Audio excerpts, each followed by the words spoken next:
Subscribe करें और bell दबाएं ताकि कोई खबर रह न जाए।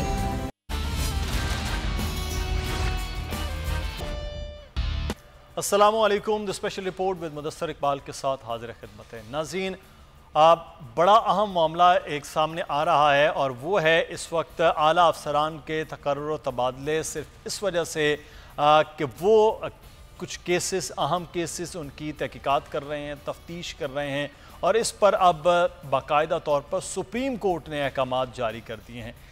मामला बड़ा अहम ये है कि अपनी मर्ज़ी के अफसरान लगवाए जाएँ, अपनी मर्ज़ी की तफ्तीश करवाई जाए और फिर उसके बाद वो तफ्तीश, वो तहकीक अदालत में पेश की जाए और फिर बड़ी आसानी के साथ आप उन केसेस से बरी हो जाएँ। ये एक तरीक़ाकार ताकतवर हुकूमतों में ये चलता रहता है और अब भी ये मामलात हैं कि वज़ीर आला पंजाब और वज़ीर आज़म पाकिस्तान दोनों के ख़िलाफ़ जो है वो मुकदमात थे मनी लॉन्ड्रिंग के और दोनों के FIA में बाकायदा तौर पर बेल पे थे, लेकिन बहरहाल वो वज़ीर आज़म भी बन गए, वज़ीर आला भी बन गए और उसके बाद कुछ तब्दीलियाँ आई हैं कि मुख्तलिफ जो अफसरान हैं उनको हटाया गया है और उसके बाद सूरत हाल खासी अब तब्दील होती हुई नज़र आ रही है।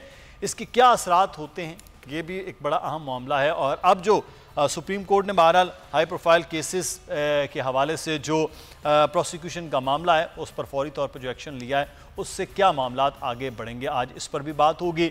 साथ ही साथ साबिक वज़ीर आज़म और पाकिस्तान तहरीक इंसाफ के चेयरमैन इमरान खान इस वक्त जलसों में के मूड में हैं और बड़े भरपूर जलसे वो करते हुए नज़र आ रहे हैं और उन जलसों में उनकी टोन खासी सख्त होती हुई भी नज़र आ रही है।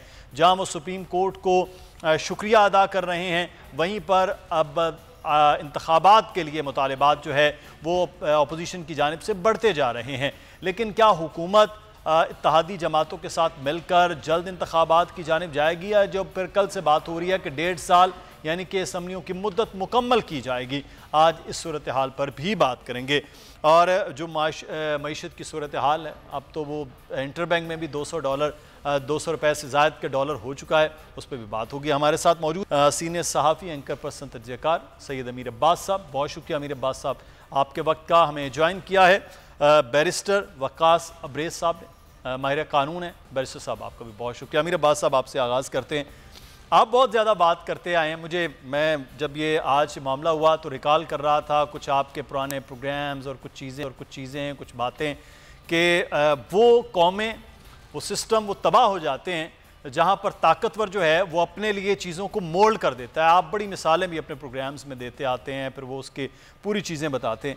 ये पाकिस्तान में भी ये रविश रही है, माजी में भी रही है, उससे भी पहले रही, माजी करीब, माजी बईद और अब हाल ही में, कि जब आपके ख़िलाफ़, अपने ख़िलाफ़ केसेस हों, आप वज़ारत उज़्मा या वज़ारत आला पर आ जाएं और उसके बाद फिर ऐसे तब्दीलियाँ हों कि वो तफ्तीश करने वाले लोग खुद ब खुद पीछे हट जाएं या उन्हें हटा दिया जाए या कमज़ोर तफ्तीश कर दी जाए, तो ये तो फिर इसका मतलब है कि ये हुकूमत आई है, ऐसा लग रहा है कि सबसे पहले जो काम करना है वो नैब टूथलेस हो जाए, FIA में जो केसेस हैं उनको बिल्कुल ठंडा करके वो ख़त्म करवा दिया जाए। मुझे ऐसा फील हो रहा है। आप बताइए ये क्या मामला हुआ है ये सारे का सारा, जिस पर सुप्रीम कोर्ट को अल्टीमेटली फिर एक्शन लेना पड़ रहा है। बहुत शुक्रिया मुदस्सिर साहब। देखें, ये हुकूमत दरअसल इसने ढाल इस्तेमाल की इमरान खान साहब की बैड गवर्नेंस की, महंगाई की, लेकिन उसके पीछे मकासद इनके दो थे और उन दो बड़े मकासद में से एक मकसद ये था कि हम इक़्तिदार हासिल करके अपने केसेस को कमज़ोर करेंगे, हम अपने केसेस को ख़त्म करवाएंगे और जैसे ही ये इक़्तिदार में आए इन्होंने इस पहली ख्वाहिश के ऊपर अमल दरामद शुरू कर दिया। लेकिन वो अमल दरामद भी इतने भोंडे तरीके से किया, होता रहा है, माजी में भी होता रहा है कि जो हुकूमतें हैं वो इदारों को अपने लिए इस्तेमाल करती रही हैं, वो अपने केसेस को दबाती रही हैं, लेकिन जिस तरह इन्होंने बिल्कुल निज़ाम के सामने नंगा होके एक तरह से अपने केसेस को ख़त्म करवाने की कोशिश की, इसकी कोई यूँ मिसाल नहीं मिलती। यानी जैसे ही शहबाज शरीफ प्राइम मिनिस्टर बनते हैं तो वो DG FIA को तब्दील कर देते हैं। DG FIA जिनको लाया जाता है राय ताहिर साहब, ये शहबाज शरीफ साहब के साथ पंजाब में काम करते रहे हैं और ये शहबाज शरीफ साहब के इंतहाई मोतमद ख़ास पुलिस अफसरान में से एक हैं, उनके इंतहाई ताबेदार पुलिस अफसरान में से एक हैं। वैसे तो हमारी सारी ब्यूरोक्रेसी तकरीबन 80-85% जिसमें पुलिस और जो दूसरे DMG जिनको आजकल पाकिस्तान एडमिनिस्ट्रेटिव सर्विस कहा जाता है, उन्होंने अपनी अपनी पार्टियां, यानी कुछ पीपल्स पार्टी के साथ हैं तो कुछ PMLN के साथ हैं, और जब PTI आई तो कुछ इनके भी वफादार बन गए। वैसे तो तकरीबन 80-85% लोगों ने अपनी वफादारियां कायम कर रखी हैं, लेकिन मुस्लिम लीग नून चूंकि 1981 से पावर में आती चली आ रही है, मुस्लिम लीग नून उस ज़माने में नहीं थी, शरीफ खानदान था बाद में मुस्लिम लीग, फिर इनके नाम से बन गई नून लीग। तो इन्होंने, यानी आज अगर कोई सरकारी अफसर 20वें ग्रेड में है या 21वें ग्रेड में है या हत्ता कि 22वें ग्रेड में भी है, तो वो हाउस ऑफ शरीफ के इक़्तिदार के दौरान उसकी इंडक्शन हुई और वो तरक्की करता करता यहाँ तक पहुँचा। तो वो जानता है कि हमारा सर्वाइवल इनके बगैर इक़्तिदार में या अपने ओहदों पर मुमकिन नहीं है, लिहाजा उन्होंने इनके साथ एक अलायंस, एक होली अलायंस कायम कर लिया, जो कि ना नज़र आने वाला अलायंस है, लेकिन वो नज़र उस वक्त आता है जब ये इस किस्म के काम उनसे करवाते हैं। तो आते साथ शहबाज शरीफ साहब ने पहले अपनी मर्जी का DG FIA तैनात किया, उसके बाद फिर डायरेक्टर FIA डॉक्टर रिजवान उनको तब्दील कर दिया गया। फिर जो शहबाज शरीफ साहब के तफ्तीशी हैं जो उनके केस को इन्वेस्टिगेट कर रहे थे, उनका सिंध ट्रांसफ़र कर दिया गया। यानी इससे ज़्यादा भोंडा मजाक क्या हो सकता है कि मुलजिम अपने तफ्तीशी को खुद तब्दील करवा रहा हो। तो इसके बाद तो रियासत का कोई वजूद क्या, वो क्या रियासत है और उसके वजूद की क्या हैसियत बाकी रह जाती है जब इस हद तक आप आगे बढ़ जाएं। और अगर इन्होंने ये काम करना भी था जो कि इन्होंने करना था, तो वो किसी एक शरीफाना तरीके से करते या उस तरह करते कि वो गैर महसूस तरीके से होता। लेकिन इन्होंने तो आते साथ ही शरीफाना का लफ्ज इस्तेमाल कर रहे हैं, शरीफाना तरीके से, तो सर वो हो सकता है कि इस तरीकाकार को शरीफाना तरीकाकार DMG ग्रुप कहता हो आप, तो ये एक शरीफाना तरीका ही हो जिसके शरीफ खानदान के लिहाज से तो ये शरीफाना तरीकाकारी है। ये बिल्कुल सही है। अच्छा, मुझे ज्वाइन भी किया इस वक्त चीमा साहब ने, पाकिस्तान तहरीक इंसाफ के रहनुमा हैं, उनको भी खुशामदीद कहते हैं प्रोग्राम में। बैरिस्टर वकास साहब भी हमारे साथ मौजूद हैं। चीमा साहब, बड़ा एक तरीकाकार बड़ा अच्छा है, अमीर अब्बास ने एक बड़ा अच्छा लफ्ज़ इस्तेमाल किया, उन्होंने कहा कोई तरीकाकार होता, कोई शरीफाना अंदाज होता कि अपने खिलाफ ही जो एक मुलजिम है वो अपने ही तफ्तीशी को तब्दील कर रहा है। बहरहाल फौरी तौर पर जो ऑनरेबल सुप्रीम कोर्ट है उसका एक्शन भी हुआ, उन्होंने फौरी तौर पे तमाम तर चीज़ें मंगवा भी ली हैं, चाहे वो ECL में है, चाहे वो लोगों के तकर्रो तबादले। लेकिन ये तकर्रो तबादले फौरी तौर पर तफ्तीशी चेंज करना, ये किस माइंड सेट के साथ आप समझते हैं कि वजारत आला हमजा शहबाज के पास और वजारत उज़्मा शहबाज शरीफ साहब के पास आई है कि वो अपने केसेस ही ख़त्म करवाने आए हैं? फिर जी बेसिकली देखें, ये जो है ना, जब से शरीफ खानदान है तो पाकिस्तान में सुर्खेल है ये करप्शन के। इन्होंने जो सियासत का, दुनिया में सियासत का जो काम है वो तो बेसिकली जमहूरियत का देखें तो it's judicious distribution of resources, वसाइल की मुनसिफाना तकसीम का नाम जमहूरियत है। तो इन्होंने मतलब बिल्कुल डिफरेंट लिया कि वसाइल की जो तकसीम है वो अपने खानदान के अंदर है। मतलब ये समझते हैं कि कोई भी पाकिस्तान का फैसला होना तो बड़े भाई ने और छोटे भाई ने, बड़े भाई के बच्चे ने और छोटे भाई के बच्चे, चार के बच्चे हो गए, फिर बाकी और फैमिली, ये सारी फैमिली सेंटर्ड ये लोग हैं। और खरीदो फरोख्त, कुछ चीजें खरीदते हैं, कुछ बेचते हैं, कुछ खरीदते हैं, कुछ बेचते हैं। तो मतलब आप कह लें कि इनकी सारी सियासत कह लें, सारे एक्शन कह लें, सारी अपॉइंटमेंट्स कह लें कि बड़ी डिटाई से, बेशर्मी से, पहले बड़ा भाई, छोटा भाई और बाप और बेटा, एक मरकज में बैठा हुआ, एक नीचे बैठा हुआ। और मैं बिल्कुल बिलीव नहीं करता कि ये कोई रूटीन से होगा। ये खरीदा गया है, ये दोनों पोस्टें खरीदी गई हैं। ऊपर वजीर वजारत उज़्मा खरीदी गई है, नीचे वजारत आला खरीदी गई है। इस पर खुशी की बात यह है कि बेचने वाले मतलब किससे खरीदी है, मतलब कौन है जिसने बेची है? डिफेंस में बैठ के सौदे होते हैं, कौन सा मसला है इसमें? कौन सी पर्दे वाली कौन सी बात है? माशाल्लाह कई लोगों के समझी बड़ा काम कर रहे हैं, कोई ऐसी बात है, बड़े सौदे ठीक हो रहे हैं आजकल। तो ये मुल्क जिस तरह हरी सिंह ने बेचा था कश्मीर को, उसी तरह ये मुल्क बेचा गया है। तो आज इस मुल्क में डराने की कोशिश ना करें, आर्टिकल 6 की बातें ना करें, तो सीना चौड़ा करके बातें ना करें। हमें पता है कि कौन क्या कर रहा है, हमें इस बात का पता है कि कौन क्या कर रहा है। लिहाजा जिसने इज्जत करानी है ठीक हो जाए, जिसने इस मुल्क में इज्जत करानी है वो थोड़ा honestly is the best policy. अगर किसी ने करप्शन करनी है, मुल्क बेचना है, सीटें बेचनी है, ठीक है, जमहूरियत बेचनी है, हुकूमत बेचनी है, करप्ट लोगों को ऊपर ला के लगाना है, तो कोई ना कोई बोल पड़ेगा। अब 22.5 करोड़ बोल रहे हैं, 22.5 करोड़ बोल रहे हैं, ठीक है, किसी को कोई परवाह नहीं किसी की। नहीं हो सकता कि आप लोगों की जुबान बंदी कर दें, आप लोगों को डरा लें, लोगों को धमका लें, लोगों को जनाब कोई कुछ 2-4 कालमिस्टों से कालम पा लें, कहीं को मतलब आप कह लें कि जज्बाती कर लें लोगों को। अगर आप बेचेंगे तो भी पता लग जाएगा बेचा आपने। तो अगर आपने कुछ चीज बेच दी है, अगर आपने कुछ चीज खरीद ली है, तो पता लग जाएगा तो लोग आपको कितनी को आपकी तारीफ करेंगे। सही। तो जो अच्छा चीमा साहब अभी फिर क्या इलेक्शन जो है वो फिर अगर बिक गई हैं चीजें या किसी ने खरीद ली हैं ये, तो फिर तो इलेक्शन होते हुए नजर नहीं आ रहे हैं। देखिए इलेक्शन को उनकी मर्जी से नहीं होने ना। अच्छा, ये जिन्होंने खरीद लिया है ये सर्वाइव कर देंगे। देखें मैं इस मुल्क में 22.5 करोड़ है, 22 करोड़ हिस्सा मेरा भी है इस मुल्क में, आपका भी है 22.5 करोड़। तो मेरा कोई फैसला तो सीना चौड़ा करके तो ना करे ना, मैं करूंगा ना फैसला अपना, और हार ही करेगा। जो कैमरामैन खड़ा है वो भी करेगा, आपका बाहर जो बंदा आपको काफी सर्व कर रहा है वो भी करेगा। तो फैसला हमने करना है ना। फैसला यहाँ पे आप कह लेंगे वो बेचने वाला बेच का हम सब कर देंगे, सही, खरीदने वाला खरीद के फैसले करेगा, हम सब कर देंगे। भाई नहीं करेंगे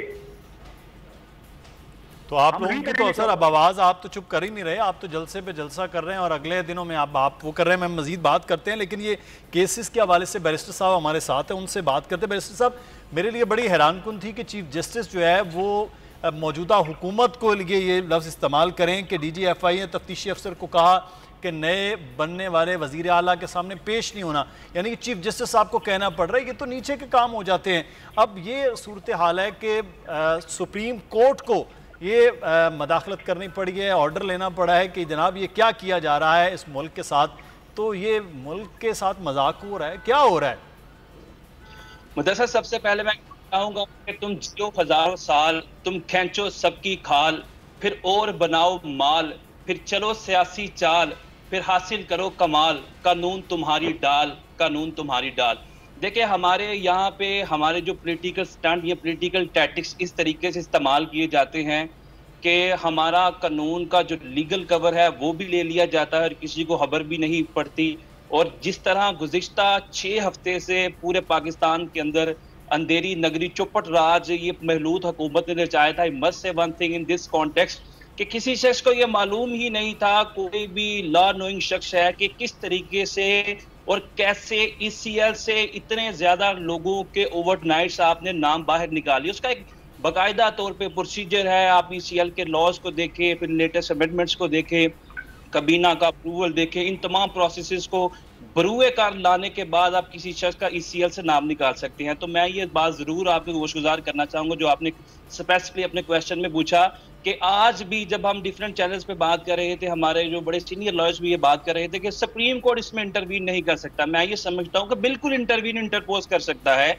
वो इसलिए कि अगर कोई भी सरकारी मुलाजम या कोई भी गवर्नमेंट ऑफिशियल अपनी अथॉरिटी रॉन्गफुली एक्सरसाइज करता है तो under the writ petition of को ब्रट्टो सुप्रीम कोर्ट सो मोटो जुरिसडिक्शन एक्सरसाइज करते हुए उसकी अथॉरिटी के बारे में क्वेश्चन कर सकता है। और अगर सुप्रीम कोर्ट को लगे कि ये अथॉरिटी गलत एक्सरसाइज की गई है, ट्रांसफर तबादले गलत किए गए हैं, मेलाफाइड इंटेंशन से किए गए हैं, ताकि इन्वेस्टिगेशन, इंटेरोगेशन, प्रोसिक्यूशन के सिस्टम को डिस्पर्ज और डैमेज किया जाए और अल्टीमेट जो बेनिफिट्स हैं वो कोर्ट से लिए जाए, तो under the writ petition of prohibition court जो है उस अथॉरिटी को रिफ्रेन और स्ट्रेन कर सकती है फर्दर कोई ऑर्डर करने से। तो मैं ये समझता हूं कि अगर हमारे निज़ाम इंसाफ के अंदर कोई भी शख्स जो है वो इन्वेस्टिगेशन, इंटेरोगेशन, प्रोसिक्यूशन को कमजोर कर देगा तो इसका अल्टीमेट जो बेनिफिट है वो तो एक्यूज पर्सन को चले जाएगा। कोर्ट्स के सामने जब वो एविडेंस का म्यार ही नहीं रखेंगे तो कोर्ट्स कैसे सजाएं देंगी? Courts have to determine the case on the basis of evidence. अगर आप एविडेंस जला देंगे, गायब कर देंगे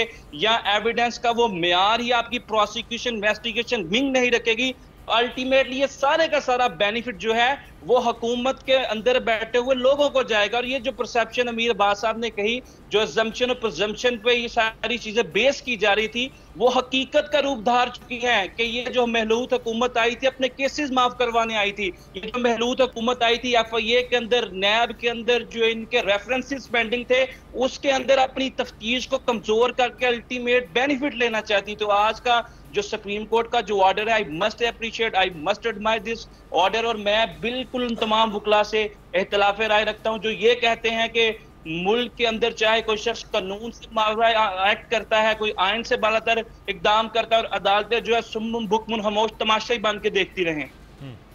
अच्छा, तो इसका एक और जो चीज़ मैं आपसे जानना चाहूँगा, ये जो कल का फिर ऑर्डर भी परसों का है कि वजारत आला के हवाले से, क्या हमजा शहबाज साहब तो वहीं पर मौजूद हैं, उसके बारे में कहा गया जी वो राय है, वो ऑर्डर है, वो उनकी क्या स्टेटस क्या है लीगल, कि वो वाकई वज़ीर आला रहेंगे? और ये भी इस्तेहकाक है कि उस राय को या ऑर्डर को मानती है नहीं मानती हुकूमत, वो क्या है जो मुनहरिफ अराकीन के हवाले से दिया गया सुप्रीम कोर्ट की जानिब से?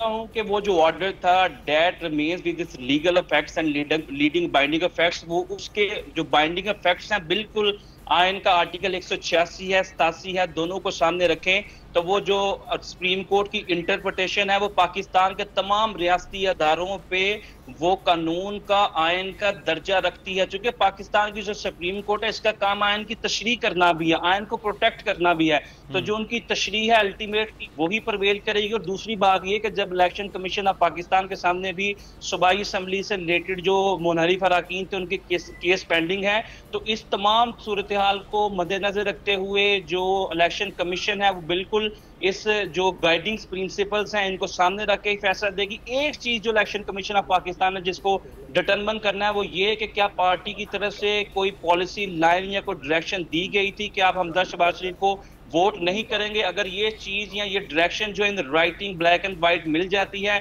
तो ultimately the election commission will left with no action rather than to के वो जो मुनहरिफ अराकीन हैं उनके वोट को भी डिस्कार्ड करें और उनको डी सीट भी करें, और एट द सेम टाइम ये सारा प्रोसेस करने के बाद हमजा शहबाज शरीफ अपना जो कानूनी और आईनी जवाज खो बैठेंगे।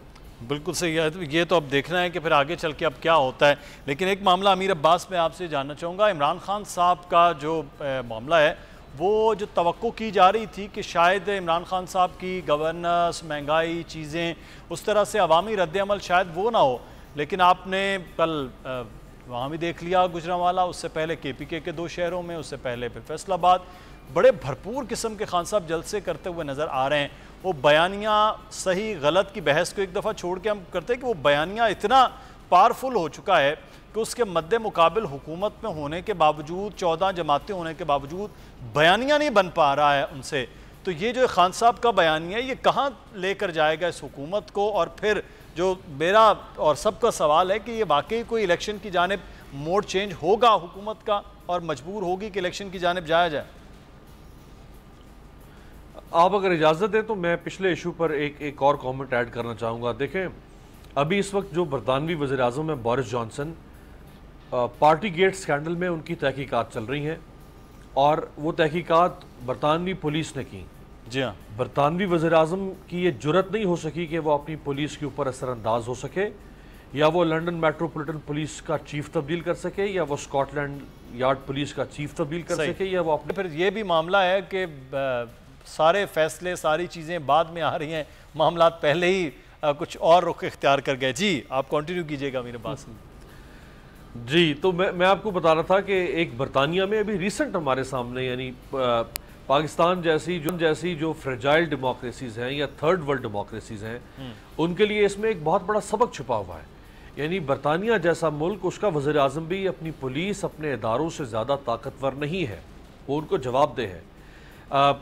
आज से कोई 1-1.5 साल पहले तक जो साबिका इसराइली वज़ीर आज़म थे बिन्यामीन नेतन्याहू, उनका भी एक स्कैंडल था, जिस तरह इमरान खान साहब का एक तोशाखाना का स्कैंडल बना, उनकी एहलिया के कुछ अखराजात का स्कैंडल था। उस स्कैंडल की तहकीकात की और इसराइली वज़ीर आज़म को, उनकी एहलिया को 12 दफ़ा अपनी पुलिस के सामने पेश होना पड़ा, खुद जाके पुलिस स्टेशन।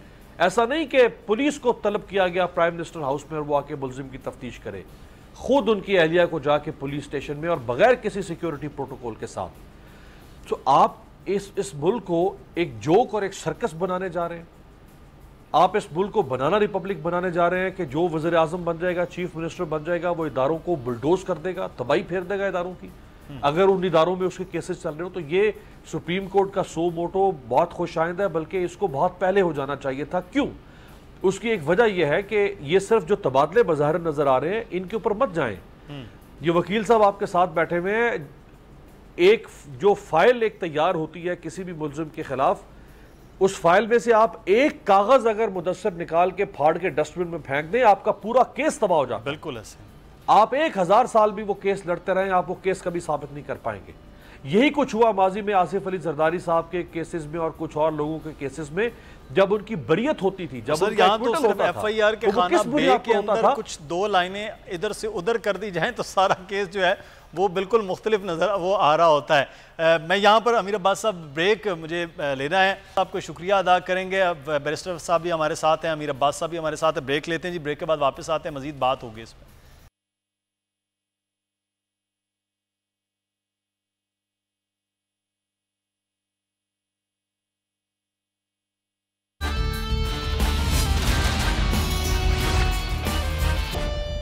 ब्रेक के बाद आपको खुश आमदीद कहते हैं। अमीर अब्बास साहब, ये जो इस वक्त मेरा सवाल आपसे था कि बहुत ऐसा ना घुमसान करन पड़ाओ वो सूरत हाल है। असद उमर साहब बड़े उन्होंने कहा कि कान खोल कर सुन लें कि जो फैसला करने का वक्त है, तो ये जो फैसला करने का वक्त है ये किसी इलेक्शन की जानिब जाता हुआ नज़र आ रहा है, क्योंकि इत्तेहादी भी हुकूमत भी चाह रही है कि जब तक तरामीम ना हो, जब तक रिफॉर्म ना हो, जब तक चीज़ें सेटल नहीं होती, इलेक्शन की जानिब ना जाया जाए। तो फिर उसके लिए तो 1.5 साल है, तो फिर इलेक्शन, इसका मतलब 1.5 साल है, तो खान साहब का धरना फिर तैयार होगा।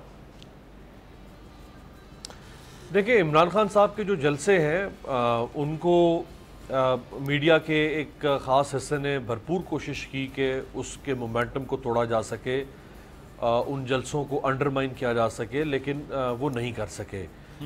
कल जो जलसा था गुजरांवाला में इमरान खान साहब का, मुदस्सिर, मुझे PDM का जो पहला जलसा हुआ जी अक्टूबर 2020 में, जब सितंबर 2020 में PDM बनी और अक्टूबर 2020 में पहला जलसा था PDM का, जिसमें मियां नवाज शरीफ गुजरांवाला में था और इसी जिना जी बिल्कुल, और वो इसी जिना स्टेडियम में था। मैं खुद उस जिना स्टेडियम में मौजूद था और मैंने उस जलसे को खुद कवर किया। तो मेरे सामने एक ही पंडाल में दोनों जलसों का जो 1 साल के अंदर फ़र्क है, वो मैं उसका आई विटनेस हूँ और मैं बेहतर तरीके से आपके सामने रख सकता हूँ कि इन जलसों में फ़र्क क्या है। देखिए, वो जलसा नवाज शरीफ साहब के, यानी गुजरांवाला जो है उसको PMLN का गढ़ समझा जाता है, वो जलसा PDM के प्लेटफॉर्म से, 10 जमातों के प्लेटफॉर्म से हो रहा था। और उसमें चले बाकी जमातें जो हैं, अगर आप उनको ना भी शुमार करें, जैसे ANP है या मौलाना साहब की है या BNP मैंगल वगैरह, लेकिन पाकिस्तान पीपल्स पार्टी और पाकिस्तान मुस्लिम लीग नून, जो 2 पंजाब की बड़ी जमातें हैं, जिन दोनों का जमातों का वोट बैंक GT रोड के ऊपर है। और गुजरांवाला से तो साबिक 2008 से 13 की जो हुकूमत थी, उसमें पाकिस्तान पीपल्स पार्टी के रुकने अरकान कौमी असम्बली भी थे गुजरांवाला डिवीजन से, उनके मिनिस्टर्स भी थे वहां से। यानी GT रोड के ऊपर ये जलसा हो रहा था और 2 बड़ी जमातें जलसा करी थी। ठीक उससे 1.5 साल के बाद इमरान खान साहब ने जब कल वहां जलसा किया, तो एक तहरीक इंसाफ का जलसा था वहां पे, उनके साथ कोई और जमात नहीं थी। और इमरान खान साहब का गढ़ नहीं है गुजरांवाला से, वहां से उनके पास सीटें नहीं है गुजरांवाला एक भी सीट नहीं है सर। इसके बावजूद उनका जलसा PDM के जलसे के टक्कर का जलसा था। मैं मौजूद तो नहीं था इस जलसे में, लेकिन मेरे जहन में वो सारा नक्शा PDM के जलसे का मौजूद है। तो मैं जो विजुअल्स देख रहा था, मुझे उससे अंदाजा हो रहा था कि जलसा किसी भी सूरत में PDM यानी 10 जमातों के जलसे के बराबर का जलसा था, अगर उससे बड़ा नहीं था।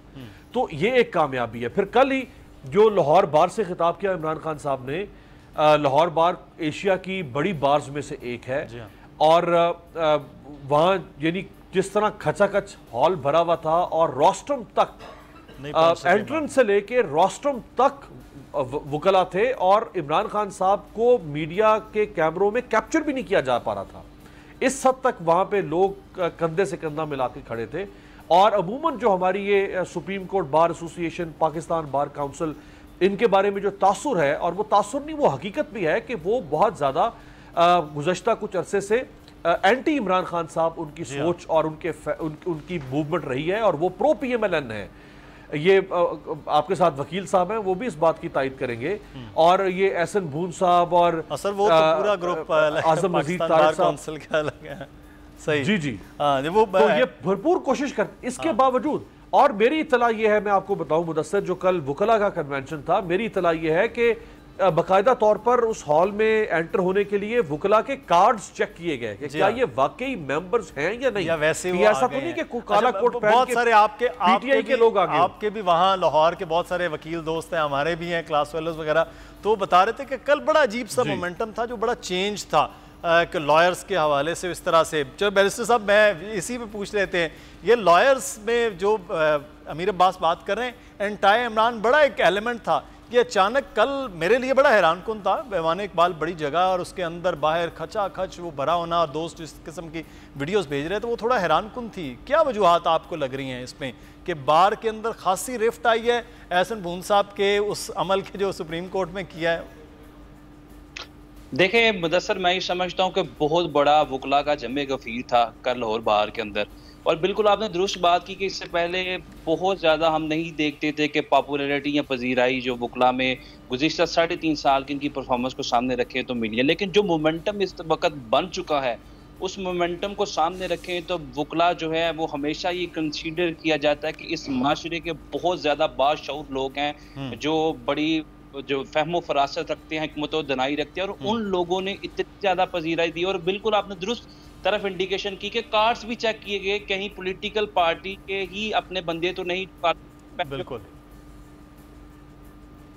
दूसरी बात जो साहब ने की, मैं उस बात की तरफ भी इशारा करूंगा कि गुजरांवाला में भी कोशिश की गई कि किसी तरीके से लोगों को रोका जाए, और एट द सेम टाइम उससे 3 रोज कबल जो सियालकोट में जलसा किया गया, क्योंकि सियालकोट मेरा अपना नेटिव सिटी है, मैं तो एक रात पहले मेरे कुछ दोस्त थे लाहौर से, एंकर पर्सन आए थे, मैंने विजिट भी किया। तो मैं ये समझता हूँ कि वहां पे भी टेम्पो और मोमेंटम तोड़ने की कोशिश की, लेकिन पीटीआई ने 3-4 घंटों में जो मोमेंटम यहाँ पे क्रिएट किया, इस चीज से ये अंदाजा लगता है कि जो इमरान खान वो रिटेलिएट बड़ा सियालकोट में हुआ उस सारे अमल के बाद, जिसकी वजह से वो शायद उतना बड़ा जलसा होता ना होता, बाद में उससे शायद बड़ा जलसा उन्होंने वो कर लिया, उसका वो एक रद्द अमल भी बड़ा नज़र आया। बहुत शुक्रिया बब्रेज साहब हमारे साथ मौजूद थे, माहिर कानून, और सैयद अमीर अब्बास साहब आपका भी शुक्रिया अदा करते हैं। आगे बढ़ेंगे, एक बड़ा अहम मामला है संजीदा नौइयत का, वो ये है कि पाकिस्तान की मईशत के हवाले से जितने संजीदा लोग हैं वो खासे परेशान नज़र आ रहे हैं कि ये क्या हो क्या रहा है। तो हम बात करेंगे इस वक्त हफीज़ पाशा साहब, साबिक वज़ीर ख़जाना है। बहुत शुक्रिया सर आपके वक्त का। आप जैसे लोग बड़ा इस वक्त डीपली देख रहे हैं सारे मामलात को। हमें तो सर समझ नहीं आ रही कि डॉलर इस तरह से बढ़ रहा है, हुकूमत को बड़ा फैसला करने की पोजीशन में नहीं, या फैसला कर नहीं पा रही है। तो सर जिस डायरेक्शन में ये चल रहा है पाशा साहब, ये हम कहाँ जा रहे हैं और कहाँ पर खड़े होंगे अगले एक हफ्ते में? बिस्मिल्लाहिर्रहमानिर्रहीम। देखिए, आप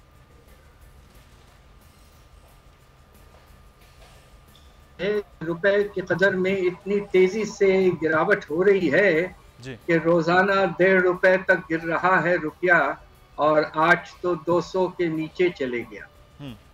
और वजह यह है कि आज आपने देखा कि ये दूसरा दिन है IMF से जो बातचीत जारी है।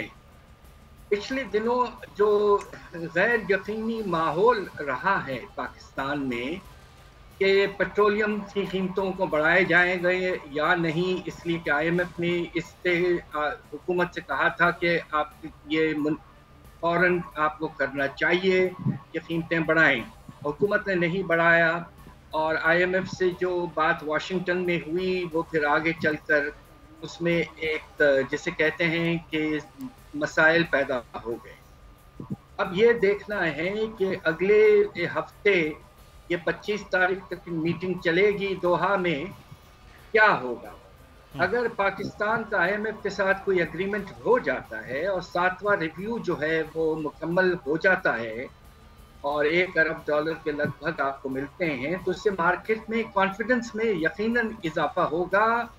दूसरे जो हमारे लेंडर्स हैं वो भी मुतमईन होंगे कि IMF की छतरी मौजूद है, पाकिस्तान मुनासिब इक़दाम लेता रहेगा, और मैं समझता हूँ कि उस वक्त हालात बेहतर होंगे और इंशाअल्लाह रुपए की कदर में कुछ इजाफा भी हो सकता है। हफीज़ पाशा साहब, ये सारा मामला जो आप कह रहे हैं कि हो सकता है, तो ये फौरी तौर पर हुकूमत क्यों नहीं कर पाई है? ये खौफ था कि शायद पेट्रोलियम मसनूआत बढ़ी तो अवाम का रद्द-ए-अमल, अवामी रद्द-ए-अमल की वजह से ये सारा अमल किया गया, हुकूमत ने रोका रखा सारी चीज़ों। यकीनन ये वजह है, मगर ये कि सवाल ये पैदा होता है कि हर महीने 100 अरब का जो सब्सिडी है वो आप लंबे अरसे के लिए नहीं रख सकते हैं, और कीमत जो कम की गई है जून के एंड तक की गई है, उसके बाद तो इजाफा करना ही करना है। और हो सकता है IMF के बातचीत के बाद उससे पहले ही आगाज हो जाए और मुख्तलिफ स्टेजेस में आप आहिस्ता आहिस्ता बढ़ा के इसमें से सब्सिडी आपको यकीनन अगले साल तो हटाना ही हटाना है। लिहाजा अब ये देखना है कि किस रफ्तार से हमारी हुकूमत अब आगे बढ़ेगी। एक जो पॉजिटिव चीज़ है वो ये है कि जो मीटिंग हुई है अमेरिकन सेक्रेटरी से पाकिस्तान के फॉरेन मिनिस्टर की, उसके बाद में कुछ रुझान ये पैदा हो रहा है कि अमेरिका नहीं चाहता कि पाकिस्तान हद से ज़्यादा मुश्किलात में फंसा रहे। और अमेरिका जो है यकीनन IMF का सबसे बड़ा बोर्ड का मेंबर है और उनकी बात वाशिंगटन में चलती है। हो सकता है इसकी वजह से IMF पाकिस्तान के साथ थोड़ा नरमी करे, मगर हमें रिफॉर्म तो करना ही करना है, हमारे इंटरेस्ट में है कि हम खुद करें। और अगर IMF की छतरी मौजूद है तो वेल एंड गुड। सही। अच्छा पाशा साहब, एक चीज़ मैं जानना चाहूँगा, अगर ये सब्सिडी 30 जून के बाद ये ख़त्म होती है और पेट्रोलियम मसनूआत पे सबसे बड़ी सब्सिडी होती है, अगर ये ख़त्म होती है तो फिर तो दो चीज़ें हैं, एक तो महंगाई अब बहुत ज़्यादा बढ़ जाएगी, तो फिर सूरत हाल एक जाने महंगाई की होगी, इधर सब्सिडी ख़त्म होगी, तो बड़ा अनबैलेंस सी सिचुएशन ही हो जाएगी हुकूमत के लिए भी, लोगों के लिए। देखिए, बजट पेश करने के वक्त हुकूमत की स्ट्रेटजी ये होनी चाहिए कि मुनासिब इक़दाम लें कि हमारे जो टैक्स के रेवेन्यूज़ हैं उनमें नुमाया तौर पर इजाफा हो और अच्छे प्रोग्रेसिव किस्म के प्रपोजल्स लाएं, तो उससे फाइनेंसिंग कैपेसिटी जो है कुछ बढ़ सकती है सब्सिडीज़ की, और आहिस्ता आहिस्ता वो सब्सिडीज़ को कम किया जाए, एक वक्त पे नहीं मगर कुछ अरसे में कम किया जाए, तो ये स्ट्रैटेजी चल सकती है। यकीनन जो आप सब्सिडी पूरी तौर पे जब ख़त्म कर देंगे तो अफरात ज़र में कुछ अरसे के लिए वाज़े तौर पर उसकी रफ्तार में तेज़ी ज़रूर आएगी। अच्छा, दो चीज़ें बड़े हुकूमत जो साबिका हुकूमत है वो बात कर रही है, एक तो ग्रोथ रेट के हवाले से कि ग्रोथ रेट बहुत बेहतर था और इस साल जो है वो ग्रोथ रेट मज़ीद बेहतर होगा। अभी गुज़श्ता रोज़ आपने तो खबर बहरहाल वो देखी भी होगी कि ग्रोथ रेट के हवाले से कहा गया कि जनाब कम दिखाया जाए, फिर वो एक पूरा मामला हुआ। सर वाकई ग्रोथ रेट बेहतर था साबिका हुकूमत में जो वो क्लेम कर रहे हैं?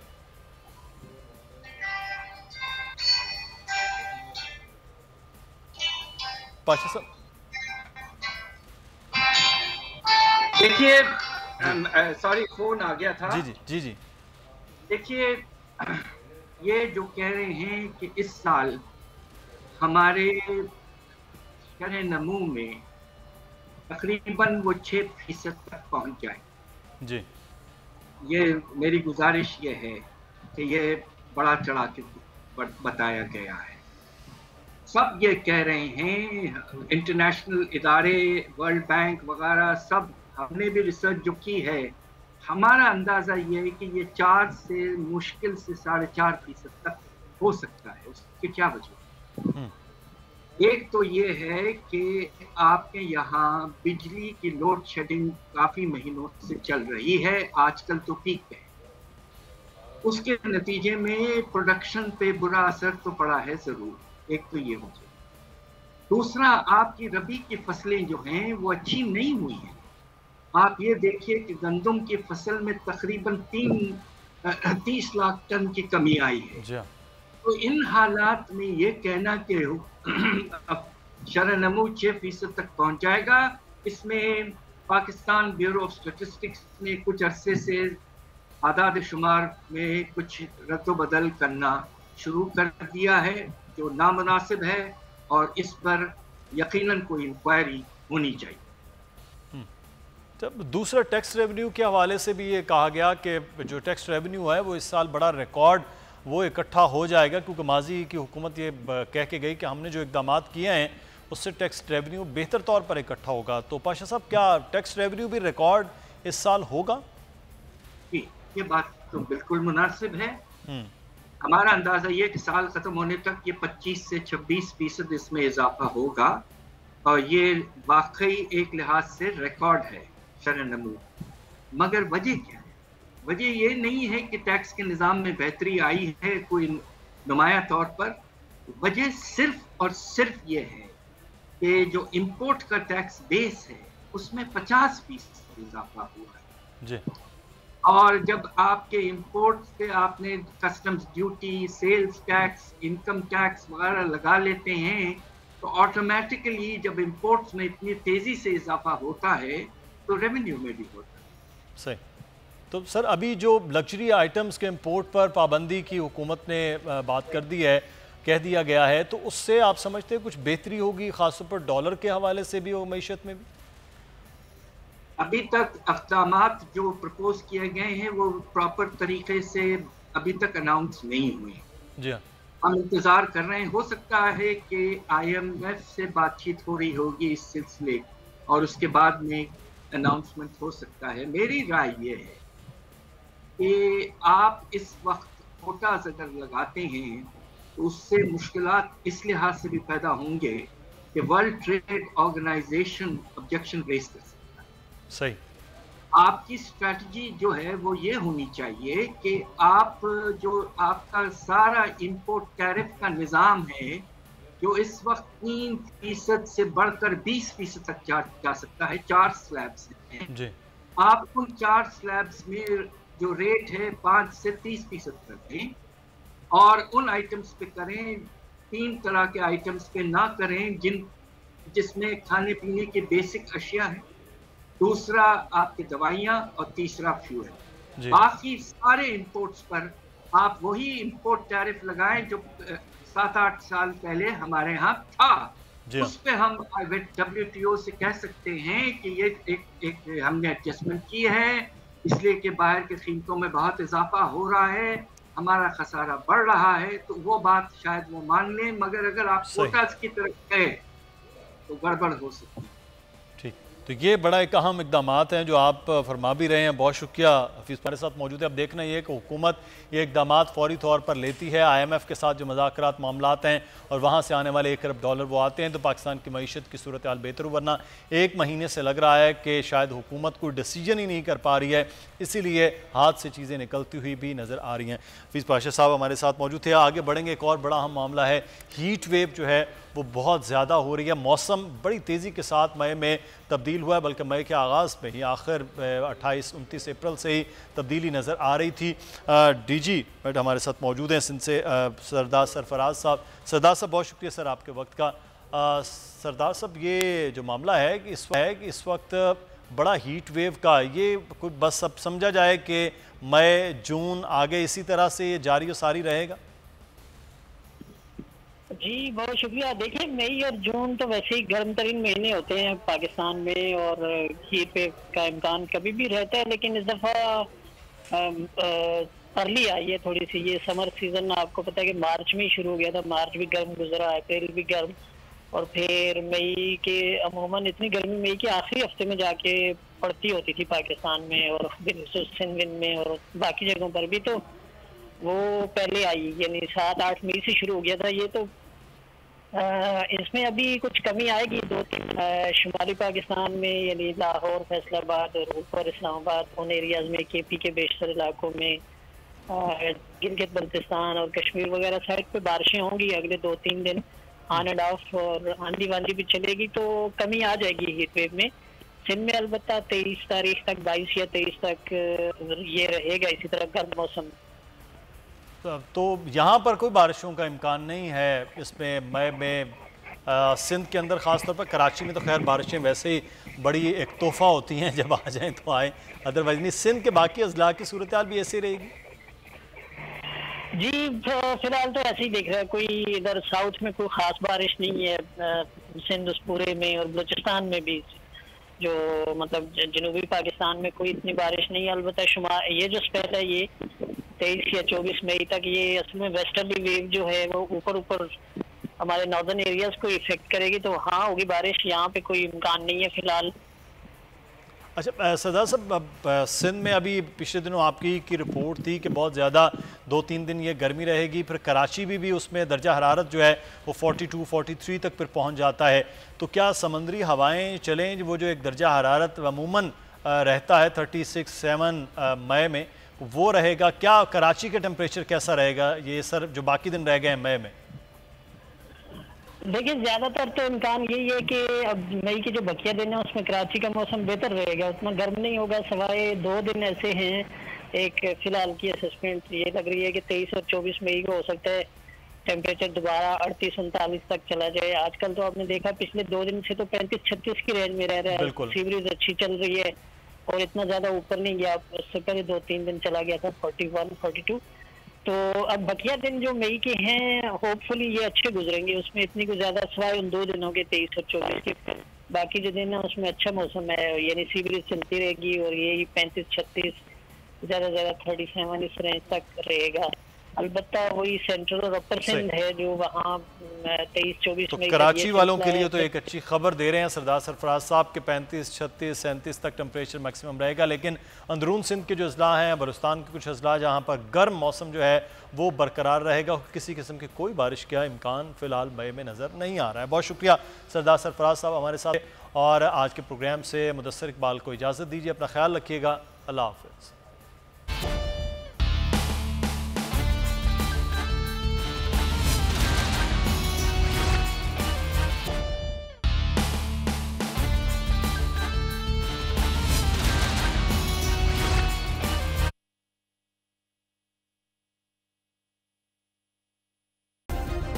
सब्सक्राइब करें और बेल दबाएं ताकि कोई खबर रह न जाए।